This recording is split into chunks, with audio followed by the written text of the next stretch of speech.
우리 다 같이 말씀을 보도록 하겠습니다. 8절 여기 주보를 보시면 8절부터 20절까지 나와 있는데 제가 한 절, 여러분 한 절 교독하도록 하겠습니다. 그 지역의 목자들이 밤에 밖에서 자기 양떼를 지키더니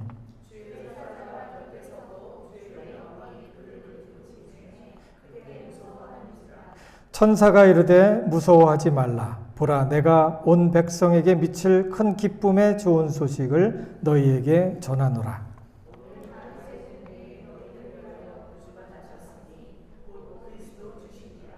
너희가 가서 강보에 쌓여 구유에 누여 있는 아기를 보리니 이것이 너희에게 표적이니라 하더니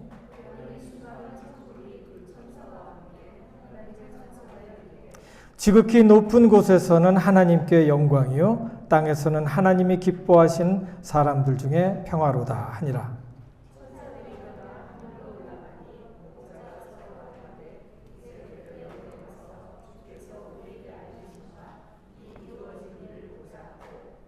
빨리 가서 마리아와 요셉과 구유에 누인 아기를 찾아서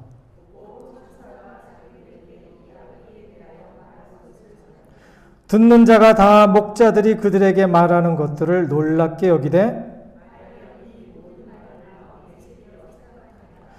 다 같이 읽겠습니다. 목자들은 자기들에게 이르던 바와 같이 듣고 본 그 모든 것으로 인하여 하나님께 영광을 돌리고 찬송하며 돌아가니라. 아멘. 우리 잠깐 말씀 들어가기 전에 기도하고 시작하겠습니다. 하나님 은혜를 감사합니다. 주님께서 이 시간 우리에게 이곳에 나와 주님을 예배하고 찬양할 수 있도록 인도해 주심을 감사합니다. 하나님께서 기뻐하시는 귀한 시간 되도록 축복하시고 말씀이 우리에게 전달되어 줄 때 이 말씀이 우리의 삶이 되게 하시며 힘이 되게 하시고 우리가 살아가는 에너지가 되어 줄 수 있도록 축복해 주시옵소서. 불러주심을 감사합니다. 듣겠나이다. 말씀으로 채워 주시옵소서. 감사드리며 예수님 이름으로 기도합니다. 아멘. 매년 이제 12월 25일이 되면 이제 크리스마스를 끼고 있는 주일날 우리가 크리스마스 예배를 드리죠. 아기 예수의 탄생을 축하하면서 성경에서 그 의미를 찾아서 묵상하며 주님께 우리가 예배를 합니다. 오늘 이 시간도 마찬가지로 아기 예수의 탄생에 대한 기록을 찾아서 그 의미가 무엇인지 그리고 우리가 할 수 있는 일이 무엇인지 상고하며 우리가 말씀을 묵상하려고 합니다. 먼저 크리스마스가 무엇을 말하고 있는지 여러분 아십니까? 크리스마스. 이 크리스마스는 헬라어하고 라틴어의 합성어입니다. 합성어예요. 그리스도를 말하는 헬라어 크리스토스와 예배를 말하는 그 라틴어 미사의 합성어입니다.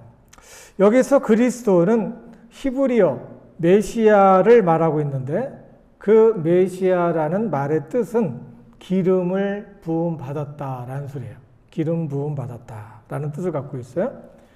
여기서 기름 부음 받았다는 뜻은 하나님께서 선택한 종을 말하며 백성을 구원할 자라는 의미를 갖고 있는 겁니다.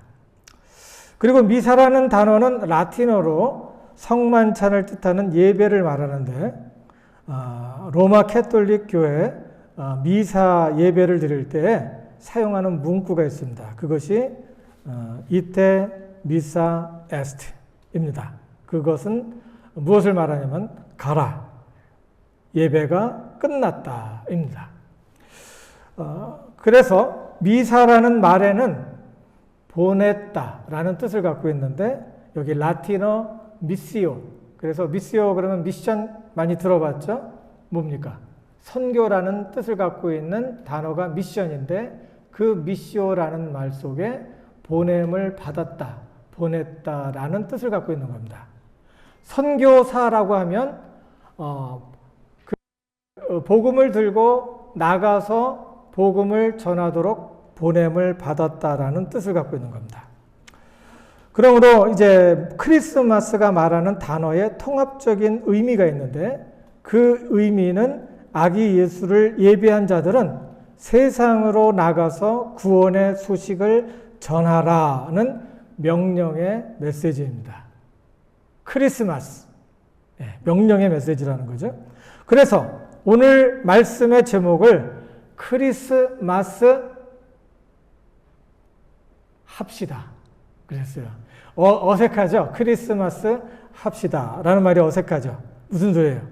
이 말에는 아기 예수를 예배하고 구원의 소식을 세상으로 나가서 전합시다 라는 뜻을 담고 있는 겁니다. 이제 말 되죠? 크리스마스 합시다. 아기 예수를 예배하고 그 예수에 대해서 그 소식을 사람들에게 전합시다 라는 헌신의 메시지가 담겨 있고 이 예배의 주 내용이 바로 나는 하나님께서 주신 이 메시지를 나가서 선포하겠습니다 라는 헌신이 들어있는 예배가 되는 겁니다. 여러분 그렇게 하실 수 있겠어요? 아직 저는 예수님을 만나지 못해갖고 아직 그거 못하겠습니다 하는 분 손 내리세요. 예. 만약에 이것이 도전이 됐다고 하면 한 번 더 생각해 볼 기회가 좋은 기회가 되겠고 그러면 저한테 오셔서 말씀하시면은 제가 좀 더 구체적으로 여러분을 가이드해 드리겠습니다. 크리스마스에 대한 오해가 있습니다. 그 오해 중 이제 여러 개 중에 하나가 12월 25일이 예수님의 생일이다라고 믿는 겁니다. 예. 크리스마스가 예수님의 생일이다라고 생각하는 거예요. 그렇게 알려진 거예요. 우리가 말하는 아기 예수의 나신 날은 한겨울 흰눈이 내리는 아름답고 운치 있는 12월 25일이 아닙니다. 성경에서도 보면 천사가 목자들에게 나타날 때 들판에서 밤을 쥐세우는 목동들을 보게 되는데 그때가 겨울이 아니기 때문에 그들이 들판에서 야영을 할 수 있었습니다. 북반구에, 지구의 북반구에 같이 이스라엘도 있었고 다른 나라도 있었기 때문에 그것도 겨울하면 추운 거예요. 제가 그 중동에서 디플로에 가서 있었는데 거기도 추위가 만만치가 않아요. 하루에 올라갈 때는 뭐 화씨로 40도까지 올라가는데 내려갈 때는 거의 1, 2도. 그래서 얼음이 언제 얼죠? 0도죠? 예. 그러면서 이제 그 전에 이제 살짝 내려갔는지 살얼음이 있더라고요. 살얼음이 밤에는 그래요. 그래서 사람이 이제 나가서 야영을 하면서 텐트를 치고 자려면은 65도도 추워요. 근데 0도로 떨어지면 섭씨 0도, 화씨로 32도로 떨어지면은 무진장 춥습니다. 그런 걸 보더라도 예수님이 탄생했던 그 시간이 겨울이 아니었다라는 것을 알죠. 당시 목동들은 보통 봄이 되는 3월에서 11월까지 들판에서 양들과 함께 보냅니다. 이런 것들을 보면 아기 예수의 탄생은 봄이나 가을이었을 것이라는 추측을 하는 것입니다. 그래서 12월 25일을 크리스마스 날로 정하고 우리가 지키고 있는데 이건 어떻게 된 걸까요? 12월 25일은 로마 제국 시절에 태양신 축제의 날이었습니다. 이 날은 겨울 동지가 지난 후에 낮과 밤이 똑같은 거죠. 지난 후에 낮이 다시 길어지기 시작하는 날입니다. 그래서 이때 새롭게 태양이 로마의 신 태양신이 부활로 다시 이제 살아나기 시작했다라고 해서 그 태양신을 기념하는 날이고 축제를 벌리는 날이 바로 12월 25일입니다. 초기 기독교 지도자들은 예수 그리스도를 세상의 빛으로 상징화하고 태양의 날을 예수 그리스도 탄생을 기념하는 날로 택한 겁니다. 생각을 해보세요. 목자들이 있었던 곳, 그 사람들은 자기가 누군지도 모르는 사람인데 날짜를 정했을까요? 네, 날짜가 없어요. 아무도 몰라요. 한 봄이나 가을쯤 됐을 것이다 라는 추측만 할 뿐이에요. 그러니까 생일이 없는 거예요. 그러니까 하나님을 믿는 사람, 예수님의 오심을 믿는 사람들이 예수님의 나심을 기념하기 위해서 한 날을 정한 것이 로마 시절에 그 태양신 축제의 날을 정한 겁니다.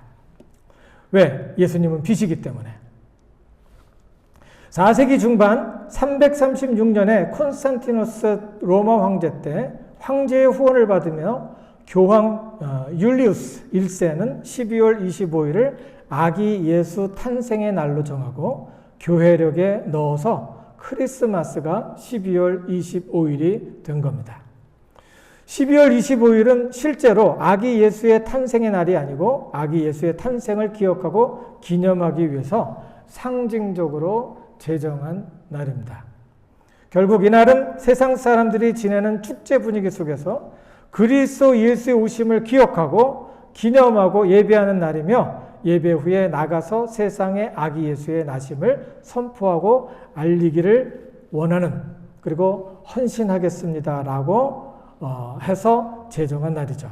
그 당시 목자가 천사들의 소식을 듣고 나가서 아기 예수님의 나신 소식을 알린 것 같이 우리도 나가서 예수님의 나심을 전하는 자가 되어야 한다라는 것을 다시 생각나게 하는 날이 12월 25일 크리스마스 날이 되는 겁니다.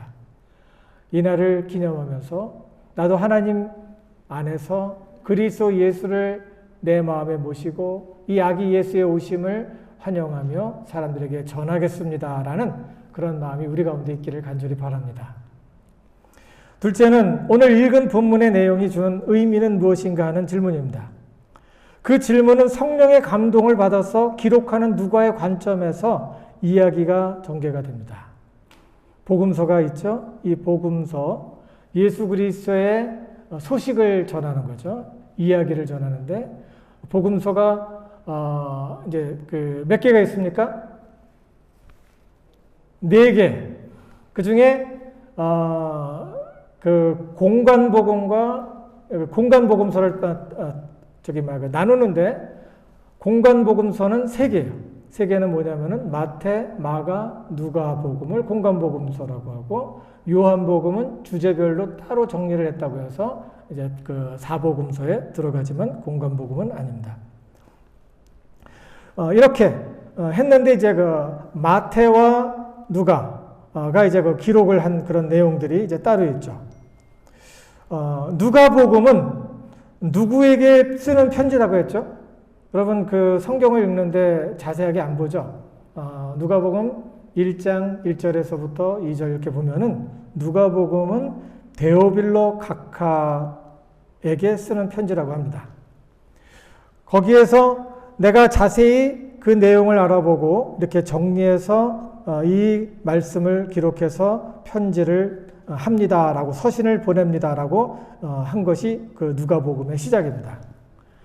누가는 앞에서 말한 것처럼 예수님에 관한 이야기는 들었으나 그 상세한 내용을 잘 알지 못하는 데오빌로 각하를 염두에 두고 쓴 증인의 편지입니다. 그래서 누가복음을 읽을 때 여러 이야기 자료를 살피며 기록하고 있다는 것을 기억을 하고 있어야 돼요. 그 기록 중에는 누가복음 이전에 기록된 무슨 복음? 마태복음. 그리고 또 뭐가 그 전에 기록이 된 말씀이 있어요?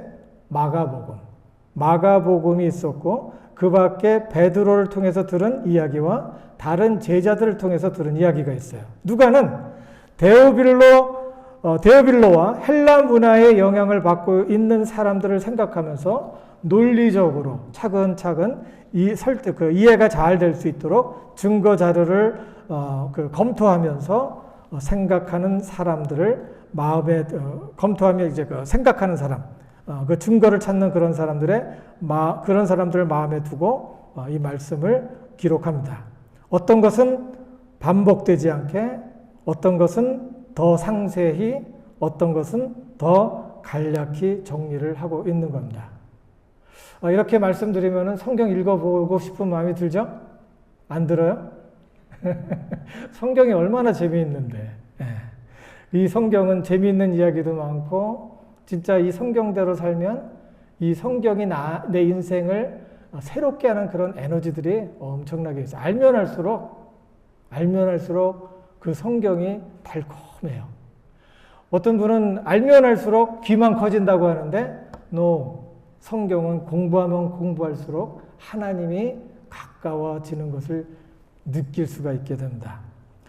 때문에 누가복음에서는 구약 율법에서 잘 모르는 로마 사람, 율법에 대해서 잘 모르는 로마 사람 데오빌로에게 동방박사들이 찾아와서 아기 예수에게 경배할 정도로 그 아기 예수는 높으신 왕입니다 라고 말하는 그런 왕의 이미지를 부각시키지 않습니다.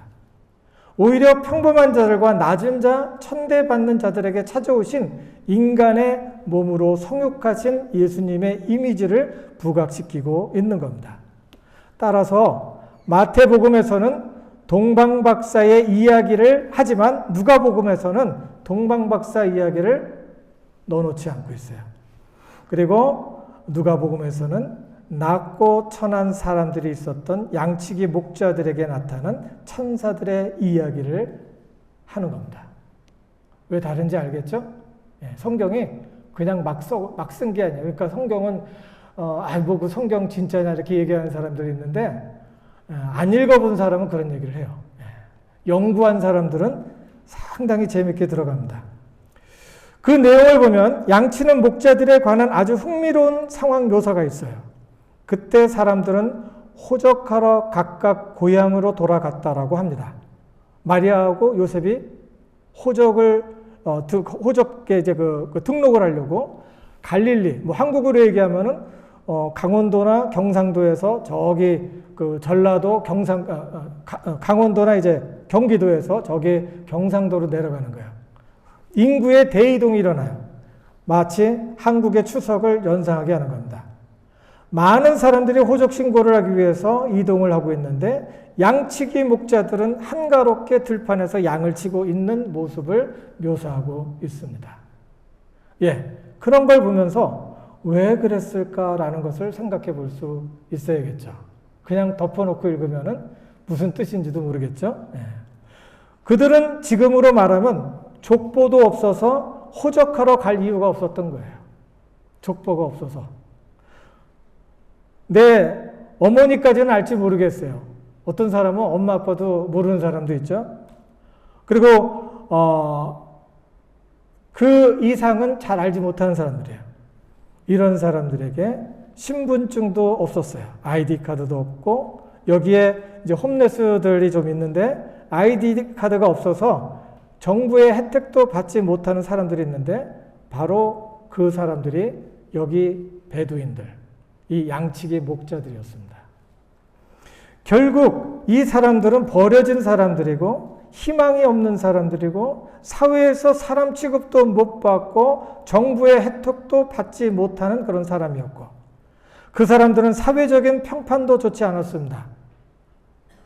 거짓말하는 사람, 싸우는 사람, 도적질하는 사람, 속이는 사람, 욕쟁이, 방탕한 자, 막 사는 사람, 위험한 사람으로 낙인이 찍혀 있었던 사람입니다. 너무너무 가난하고 힘들면 가정도 다 망가져요.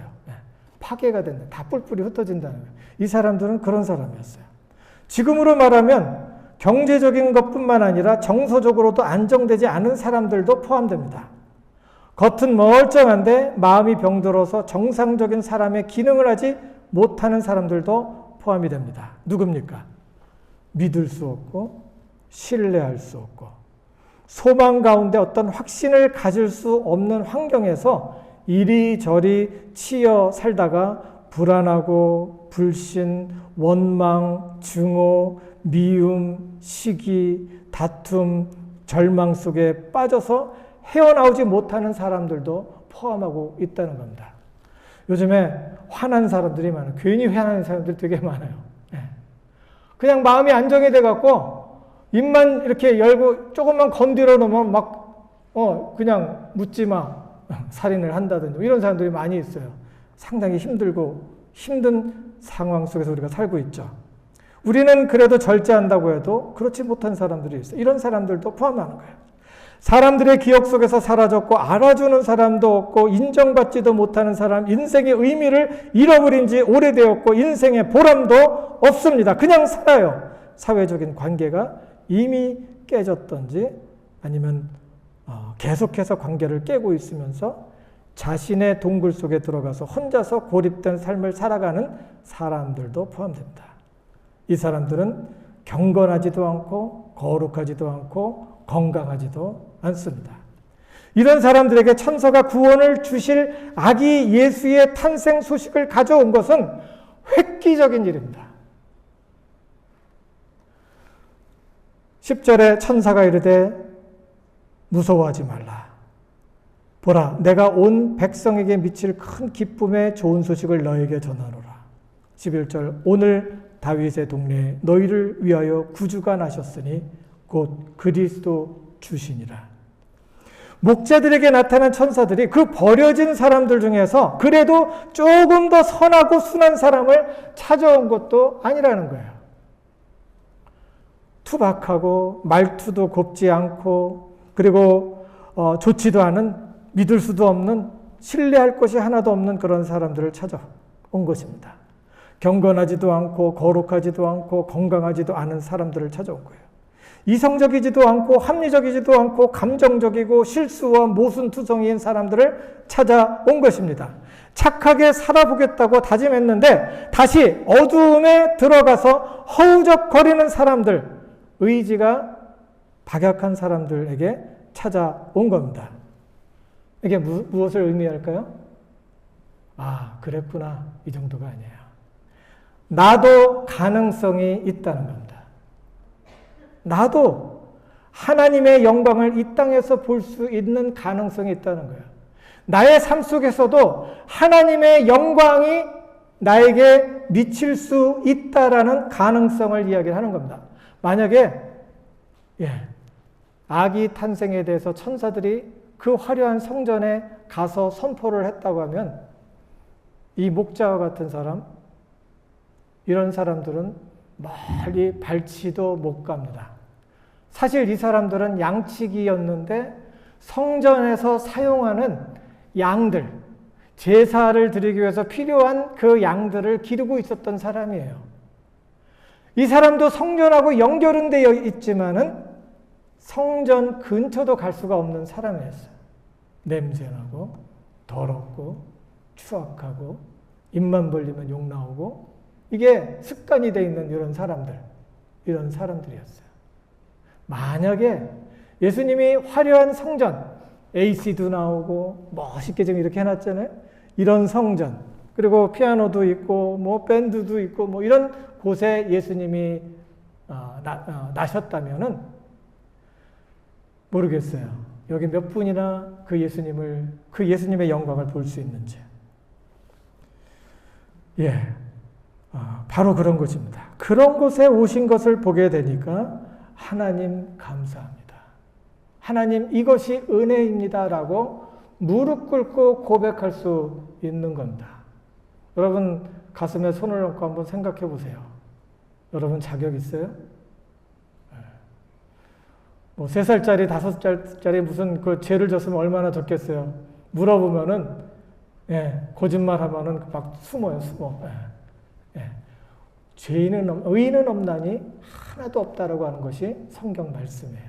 모든 사람이 하나님의 영광에 미치지 못하고 하나님의 거룩함에 미칠 수가 없다라고 이야기를 하셨어요. 그래서 하나님께서 하나님의 지혜를 통해서 지혜로 그리스도를 아기 예수를 성전에 보내면 안 되겠다. 여기 그 목자들에게 보내고 그 소식을 전할 때 모든 사람에게 미칠 복음의 소식이 전해지겠다라고 하신 거예요. 그래서 하나님의 지혜로 우리도 깜짝 놀랄 만한 사실을 통해서 하늘의 영광을 마다하시고 이 땅에 내려오신 예수님은 그 미천한 그곳으로 온 겁니다. 내 이름으로 일컫는 내 백성이 그 악한 길에서 떠나 스스로 겸비하고 기도하여 내 얼굴을 구하면 내가 하늘에서 듣고 그 죄를 사하고 그 땅을 고칠지라. 있는 자, 아는 자, 소유한 자, 갖춘 자들의 하나님이 아니라 상한 마음을 갖고 내가 죄인입니다 하는 그 사람에게 찾아오신 거예요. 그래서 그 이름을 부르는 모든 사람들이 하나님을 찾으며 스스로 겸비하고 악한 길에서 떠나며 하나님을 찾을 때 하나님께서 하늘에서 듣고 그 죄를 사하고 그 땅을 고치신다는 거예요. 그 가정을 고치신다는 거예요. 그거 믿으세요? 그럼 여러분의 삶이 바뀌는 겁니다. 그건 못 믿고 그것을 행동에 옮기지 못하기 때문에 하늘의 영광을 경험하지 못하는 겁니다. 천사의 메시지는 14절 지극히 높은 곳에서는 하나님께 영광이요 땅에서는 하나님이 기뻐하시는 사람들 중에 평화로다였어요. 목자들은 기뻤어요. 아름답고 화려한 성전에 들어가서 예배할 자격도 없는 자들을 찾아주신 것이 황송했습니다. 그리고 그들의 죄와 왜곡된 마음으로 더럽혀진 그 땅, 그 자리에서 하늘과 땅의 만남을 경험할 수 있었던 것이 황송했어요. 하늘의 영광이 그들이 구차하게 살고 있는 거칠고 험악한 땅에 내려와서 거칠고 투박한 삶을 사는 그 사람들 속에서 하늘의 평화를 느낄 수 있었던 겁니다. 천사들은 메시지를 전하고 다시 하늘로 올라가는 것을 목격을 합니다. 그 목자들은 천사가 말해주었던 곳을 찾아갑니다. 그리고 마리아, 요셉, 아기 예수를 만납니다. 그들이 찾아간 곳은 그렇게 평화스러운 장소가 아니었습니다. 구유의 아기 예수가 놓인 것을 보니 양과 염소 그리고 나귀가 다가와서 침을 질질 흘리면서 그 동물들 만지고 싶어요. 예, 침도 흘리고 막 이렇게 하면서 오고 냄새 풀풀 나고 그러는데 그 짐승들이 와서 혀로 이렇게 핥으려고 하는 그런 곳이 바로 그 구유였어요. 구유가 뭐예요? 말이 자기 식탁이에요, 식탁. 예. 거기 지푸라기 넣어놓으면 말이 거기서 밥 먹는 거예요. 예. 바로 그거. 그리고 산모는, 거기 보면은 이제, 가축들이 소리를 내면서 울어요. 가축들이 얌전하게 화장실 가서, 배변을 하나요? 아니죠. 거기에는 오물 냄새가 나고 악취가 가득한 곳이에요. 그리고 산모와 아기를 위한 잠자리도 쌓아놓는, 건초돔이 그 정도밖에 안 됐어요. 아기 예수를 찬양하는 화려한 파이프 오르겐도 없었고 아름다운 소리를 내는 하프도 없었고 아름다운 성전도 아니었어요. 그런데 바로 그곳에 하나님의 영광이 있는 것을 본 거죠. 바로 그곳에서 그들은 천사들에게 들은 메시지와 찬양을 마리아와 요셉에게 전합니다. 그리고 아기 예수에 관한 마리아 이야기를 들으며 그 자리에서 무릎을 꿇고 투박하고 거친 두 손을 모아 하나님을 향해 아주 짧게 단순하게 기도합니다. 감사합니다. 나를 만나주셔서 고맙습니다. 그게 그들의 예배예요. 우리는 성전에 들어가서 하나님을 예배할 수도 없었는데 하나님께서 저희를 찾아주시고 하늘의 영광을 이곳에서 보게 해주시니 감사합니다. 그리고 이 죄인을 만나주시고 받아주시니 감사합니다. 20절 목자들은 자기들에게 이르던 바와 같이 듣고 본 모든 것을 인하여 하나님께 영광을 돌리고 찬송하며 돌아가니라. 그들의 투박한 말, 짧은 몇 마디 말로 하나님 감사합니다. 우리에게 하늘의 천사를 보내주시고 하늘에 있는 영광, 땅에는 평화의 메시지를 주셨습니다. 감사합니다. 두 손 모아 기도하고 그 장소를 떠나게 됩니다. 만약에 하나님께서 경건한 자를 찾았다면 그들이 하나님의 영광을 볼 수 있었을까요? 만약에 본다고 해도 수많은 인파 속에서 보일까 말까 하는 먼 거리에 서서 구경이나 했었어야 될 겁니다. 그들이 돌아간 후에도 그들의 삶은 또 어땠을까요? 한번 생각해 볼 수 있겠죠? 그들의 삶이 어땠을까요? 이제 하늘의 영광을 봤어요. 아기 예수를 봤어요. 그들의 삶이 계속 거룩하지 않은 모습으로 살 수 있을까요? No. 근데 예수 믿는다고 하면서 우리의 삶이 변하지 않았다면 증거가 없는 거죠. 그들의 삶, 풍성했을 겁니다. 이제부터는 자신을 무시받는 자, 잊혀진 자, 외로운 자, 무의미한 인생을 사는 자라고 말하지 않았을 겁니다. 은총을 입은 자라고 했을 것이고 그들의 삶의 태도와 삶의 모습은 바뀌었을 것입니다. 여러분, 예수님 만났습니까? 이 말씀을 믿습니까? 그러면 여러분의 삶이 바뀌는 거예요.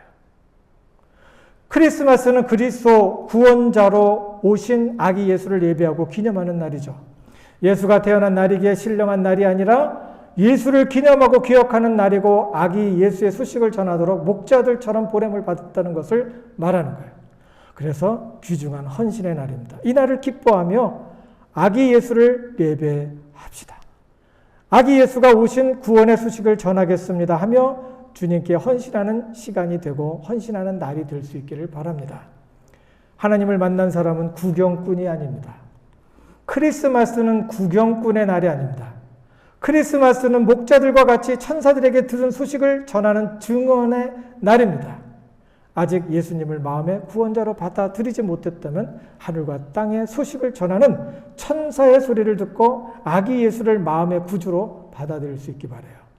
그러면 지극히 높은 곳에 있는 하나님의 영광을 볼 것이고 이 땅에서 가정에서 관계 속에서 하나님이 기뻐하시는 사람들 중에 평화를 경험하게 될 줄로 믿습니다.